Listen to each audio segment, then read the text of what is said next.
Goizero, milaka irakasle, gauza bera irakasten ari da munduko hainbat ikasgelatan, milioika ikasleri.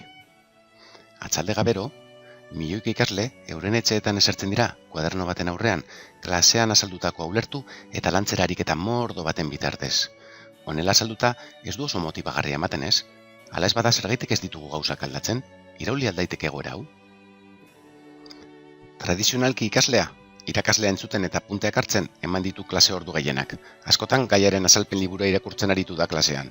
Eta etxean, klasean ikasitako hori ulertu duten ikusteko ariketak egiten ditu. Iraulitako ikaskuntzan aldiz, ikasleak euren kontu saiatzen dira etxean gaiak lantzen lehenbizi. Normalean, YouTubeko azalpen bideoen bitartez. Ondoren, ikasitako ezagutza horiek klasean aplikatzen dituzte planteaturiko problema ezberdinak ebazteko. Gehienetan, taldelanean gainera.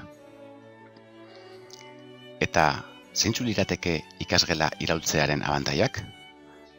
Lehenik eta behin, gaia ikasle bakoitzaren ulermen erritmoetara egokitzen dela. Izan ere, azalpen bideoak gelditu, atzera bota, berrikusi daitezkenei beste aldiz. Bigarren abantaia bat, ikaslea ikasgelara parte hartzera doala.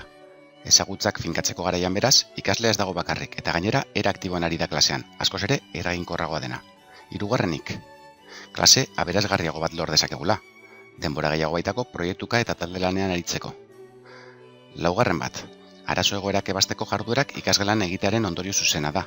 Ikaslea edozein zailtasunekin topo egitean aldamenean gelakide bat du beti, eta laguntza ematen duenak irmogo finkatzen ditu kontzeptua gainera. Irakaslea, ikasle guztien beharrak asetzea ezinezko da, honela berriz bai. Ikasgela iraultzeak, irakasleontzat ere hainbat abantaia dakar. Ikaskuntza tradizionalean, irakaslea konturatu gabe gehien parte hartu edo galdetzen duten ikasleengan jartzen du arreta. Ziurtasun handiagoa dutenengan. Ikasgela iraulietan aldiz, irakaslea behar gehien duten ikasleekin zentratzeko aukera du. Hezkuntza prozesu honetan, irakasle-ikasle arteko harremana ez da parez pare ematen, elkarren aldamenean kokatzen dira. Hau da, norbanokoekin zein talde txikian lan egiteko aukera du irakasleak. Irakasleak ez du zertan kriston aurkezle distiratsua izan behar, baina bestela ere, beste batzuk egindako bideoak erabilitzake kontzeptuen azalpenak emateko. Honela, ikaskuntza metodologian gehiago zentra daiteke. Proiektu pizgarriak eskaintzea edota esperimentu motibagarriak lantzeak hartzen du garrantzia ikaskuntza prozesuan.